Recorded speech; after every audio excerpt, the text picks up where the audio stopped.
मैं हूं भगवान कार्तिकेय, देवसेना का सेनापति, युद्ध का स्वामी, वो जो तब प्रकट होता है जब अधर्म की जड़ें धरती को जकड़ने लगती है, जब धर्म की आवाज दब जाती है और भय मनुष्य के हृदय पर शासन करने लगता है।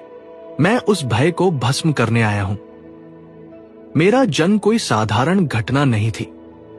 जब असुर तारकासुर का अत्याचार तीनों लोकों को निगलने लगा, तब महादेव के तेज से एक अग्निज्वाला प्रकट हुई।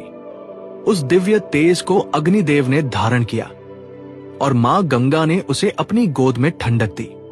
वहीं से एक दिव्य बालक अवतरित हुआ, वह जो शिव के तेज से प्रवाहित होकर प्रकट हुआ। इसी कारण मुझे स्कंद कहा गया और मेरी माता मां पार्वती स्कंद माता कहलाई, वो जो शक्ति को जन्म देने वाली है। मैं केवल देवताओं का सेनापति नहीं हूं, मैं धर्म का प्रहरी हूं। मेरे भीतर शिव का तेज, पार्वती की ममता और गंगा की करुणा एक साथ प्रवाहित है। मेरा शस्त्र वैल मां पार्वती का दिया हुआ प्रकाश है, जो अंधकार को चीर देता है। जब यह उठता है तो अधर्म के महलों की नींव कांप जाती है।